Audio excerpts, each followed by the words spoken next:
சமூக சொந்தங்களுக்கு வணக்கம். மீண்டும் மற்றொரு காணொலியில் உங்களை சந்திக்கின்றேன். இந்த காணொலியில் பார்க்க இருக்கின்ற விடயம், உலகம் முழுவதும் ஆதரவை ஏற்படுத்தும் அறிவிப்பு. ரஷ்யா உக்ரைன் போரை முடிவுக்கு கொண்டு செல்ல ட்ரம்ப் முயற்சி. காசா மக்கள் பட்டினியால் துடிக்கின்றார்கள். தடையை நீக்க ட்ரம்ப் முடிவெடுக்கலாம். UNRWA தலைவர் லசரணி கடும் எச்சரிக்கை. இஸ்ரேலின் வான் தாக்குதல்களால் ஒரே நாளில் 60 பேர் உயிரிழப்பு. பாதிக்கப்பட்டோர் பெரும்பாலான பெண்கள், குழந்தைகள் என்று அறிவிப்போம். ஆப்கானிஸ்தான் விமான தளத்தை கைப்பற்றும் இந்தியா, பெரும் இக்கட்டில் பாகிஸ்தான். இவை பற்றித்தான் விரிவாக பார்க்க இருக்கின்றோம். வாங்க காணொலிக்குள் போகலாம். இதற்கு முன்னர் நீங்கள் உங்களுடைய சேனலை தினமும் பார்வையிடும் பார்வையாளரா அல்லது புது பார்வையாளரா என்பதை கீழே இருக்கும் கமெண்ட்ஸ் பக்கத்தில் மறக்காம பதிவிடுங்க. அத்துடன் முதன்முறையாக எங்களுடைய சேனலை பார்வையிடுகிறீர்கள் என்றால் சப்ஸ்கிரைப் பண்ணி உங்கள் ஆதரவை வழங்குங்க. வாங்க காணொலிக்குள் போகலாம். அமெரிக்க அதிபர் டொனால்ட் ட்ரம்ப் ரஷ்யா மற்றும் உக்ரைன் இடையே உடனடி சமாதான பேச்சுவார்த்தைகள் ஆரம்பிக்கப்பட உள்ளதாக அறிவித்துள்ளார். இரு நாடுகளுக்கும் இடையிலான போரை முடிவுக்கு கொண்டு வருவது குறித்து ரஷ்ய அதிபர் விளாடிமிர் புடினுடன் 2 மணி நேரம் நீண்ட தொலைபேசி உரையாடலுக்கு பின்னரே இந்த முக்கியமான அறிவிப்பு வெளியிடப்பட்டது. ரஷ்யாவின் அதிபர் புடினுடன் நான் 2 மணி நேரம் பேசினேன். பேச்சுவார்த்தை மிக சிறப்பாக நடந்தது.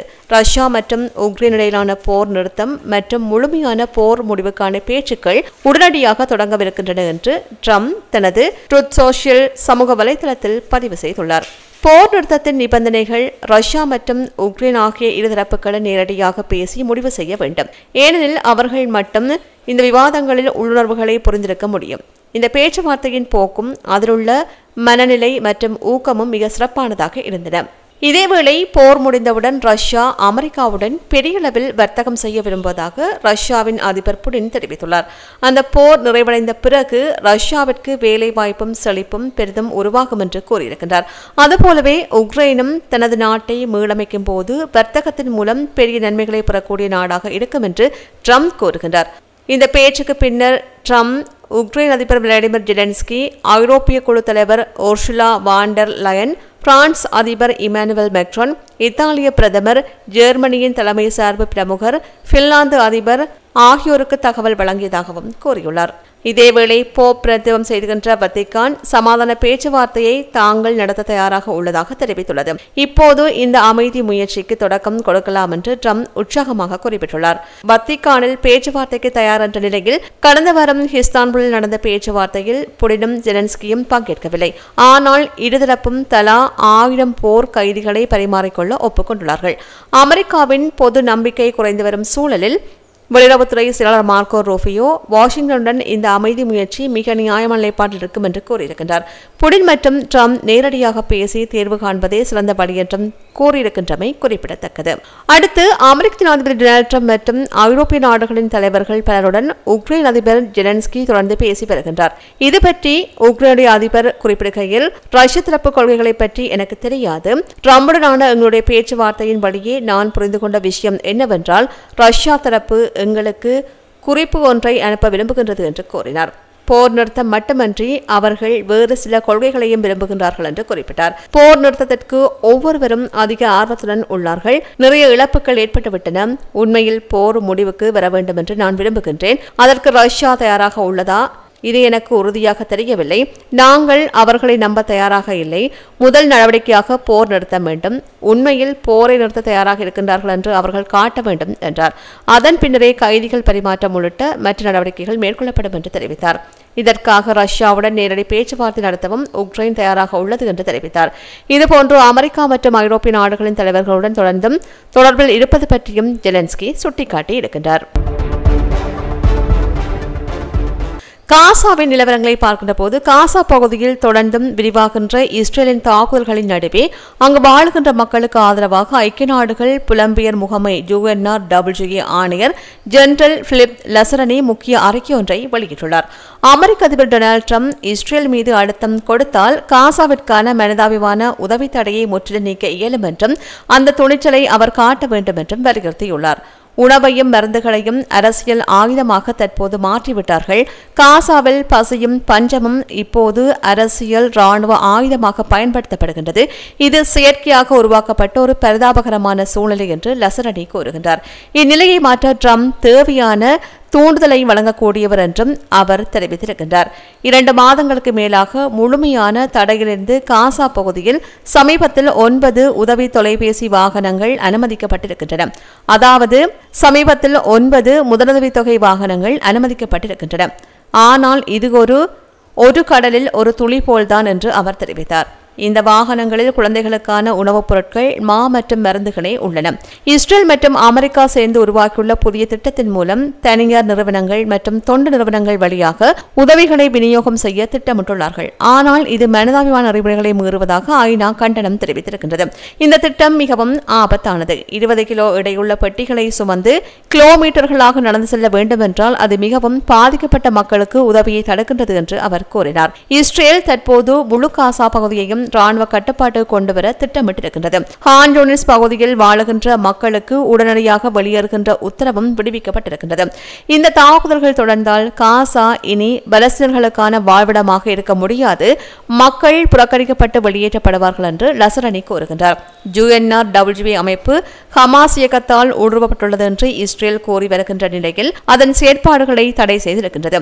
இதற்கு பதிலளித்த லசரணி, எங்களிடம் இதுவரை நம்பகமான ஆதாரங்கள் எதுவும் வழங்கப்படவில்லை, எங்களின் சகிப்புத்தன்மை கொள்கை தொடர்கின்றது என்று கூறினார். இதற்கிடையில் காசா பகுதியில் நேற்றிரவும் அதாவது இன்று காலையும் தொடர்ச்சியாக தாக்குதல்கள் இடம்பெற்று வருகின்றது. கிட்டத்தட்ட இந்த தாக்குதல்களில் குறைந்தபட்சம் 60 பேர் உயிரிழந்துள்ளதாக பலஸ்தீன் உள்நாட்டு சுகாதார அதிகாரிகள் கூறுகின்றார்கள். இஸ்ரேலின் இந்த புதிய தாக்குதல் ஹமாஸ் இயக்கத்தால் பிடிக்கப்பட்டுள்ள பல சிறை கைதிகளை மீட்பது மற்றும் அந்த இயக்கத்தை முற்றிலுமாக அழிப்பதனும் நோக்கத்துடன் தொடங்கப்பட்டுள்ளது என்று இஸ்ரேல் அரசு அறிவித்திருக்கின்றது.